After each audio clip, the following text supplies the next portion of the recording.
Good afternoon, ladies and gentlemen.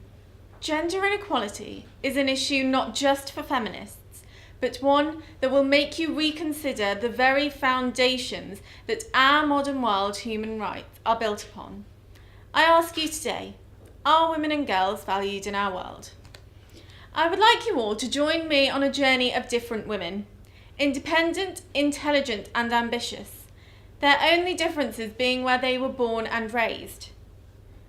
Our journey starts at birth, where our first child is born in the United Kingdom. She's welcomed into a loving family, and all of her needs are taken care of by the NHS, an efficient and non-discriminant health system run by the government. However, in many countries, girls are seen as a burden rather than the gift of life. This leads us on to our second child, born in China, where the one-child policy is currently in place. For her, just being born is lucky, as many cases of neglect, abandonment, and even infanticide of girls are recorded. She does not have the same value as a boy and will have to bear much prejudice throughout the rest of her life because of this. The next milestone in any child's life is their first day of school. Our first child from the UK attends compulsory education until the age of 16, and there is no educational prejudice towards her. She's allowed to go to university and becomes part of the 55% of graduates that are female.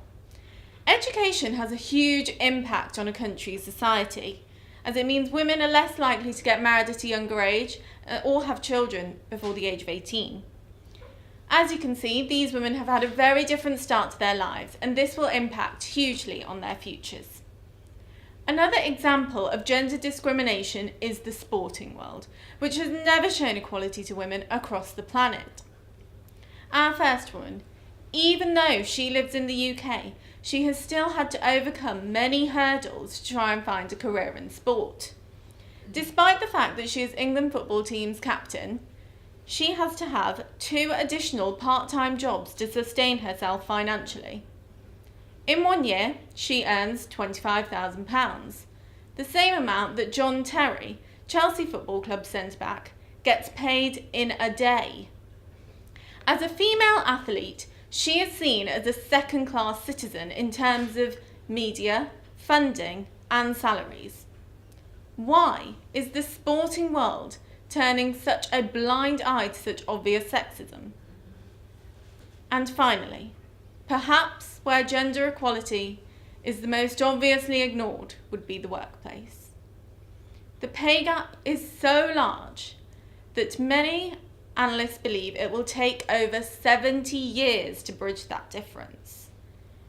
That means every girl my age in the UK will have spent their entire working life earning 34.5% less than their male counterparts.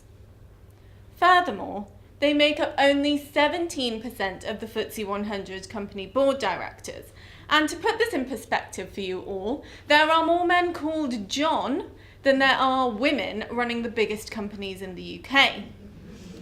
This country loses £23 billion each year as women's talent is not being properly harnessed. Surely being so unjust to women is no good for the society, the economy, or the progress of humankind. I would like to leave you with this thought. It has been almost 100 years since women received the vote, and 50 since they've made up a large proportion of the workforce. However, in an age of acceptance and forward thinking, must we wait another 70 years for men and women to be equal? Thank you for listening.